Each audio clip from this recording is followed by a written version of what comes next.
করে হুট করে দেশের পুরো সংবিধান বাতিল বা স্থগিত করা হতো।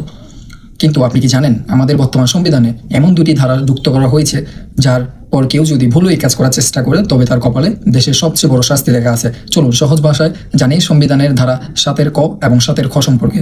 আমাদের সংবিধানের এই দুটি ধারা মূলত গণতন্ত্রকে পাহারা দেওয়ার জন্য আনা হয়েছে। ধারা 7 ক, কোনো ব্যক্তি যদি শক্তি প্রদর্শন করে বা অসাংবিধানিক উপায়ে সংবিধান বাতিল, স্থগিত বা রহিত করে তবে তা সর্বোচ্চ রাষ্ট্রদ্রোহিতা বলে গণ্য হবে এবং প্রচলিত আইনে তার জন্য সর্বোচ্চ শাস্তি বা মৃত্যুদণ্ড দেওয়া হবে। 7 খ, সংবিধানের কিছু মৌলিক কাঠামো বা বেসিক স্ট্রাকচার রয়েছে, যেমন মৌলিক গণতন্ত্র, রাষ্ট্র পরিচালনা, মূলনীতি। এগুলো সংসদ চাইলে কখনোই পরিবর্তন সংশোধন করতে পারবে না। চলুন এবার সাধারণ মানুষের ভাষায় এর আসল পাওয়ার বা গুরুত্ব বিশ্লেষণ করি। অতীতে যখনই মার্শাল ল বা সামরিক শাসন আসতো তখন দেশের আইন, আদালত সব অচল হয়ে যেত।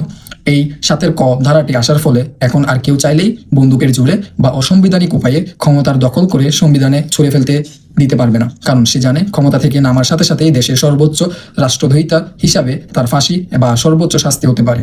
আর 7 খ ধারাটি সাধারণ মানুষের অধিকারের সর্বোচ্চ বড় গ্যারান্টি। এর মানে হলো কোনো রাজনৈতিক দল নির্বাচনে 300 আসনের মধ্যে 300 আসনই পেয়ে যদি সংসদের আইন পাশ করে বলতে চায় যে আগামীকাল থেকে দেশে আর কোনো নির্বাচন হবে না বা সাধারণ মানুষের মৌলিক অধিকার থাকবে না, তারা সেটা চাইলেও আইনগতভাবে করতে পারবে না, কারণ সংবিধানের এই মূল বিষয়গুলোকে চিরদিনের জন্য লক বা সংশোধন অযোগ্য করে দেওয়া হয়েছে এই ধারা 7 খ এর মাধ্যমে।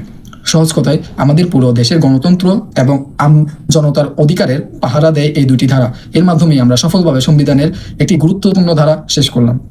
ভিডিওটি কেমন লাগলো আমাদের কমেন্ট বক্সে জানিয়ে দিতে পারেন, এবং আমাদের যারা আজকে প্রথম ভিডিওটি দেখতেছেন তাদের উদ্দেশ্যে বলতেছি যে আমরা সহজ ভাষায় সংবিধান সম্পর্কে জানি একটি সিরিজ চালু করেছি, যেটির মাধ্যমে আমরা খুবই সুন্দর উপস্থাপনের মাধ্যমে, খুবই বেসিক উদাহরণের মাধ্যমে আমরা সংবিধানে যে ধারাগুলো আছে সেগুলোকে জানার চেষ্টা করছি।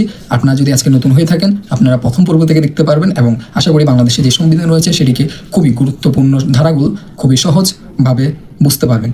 নেক্সট পর্বর জন্য ওয়েট করুন, ততদিন পর্যন্ত ভালো থাকুন, সুস্থ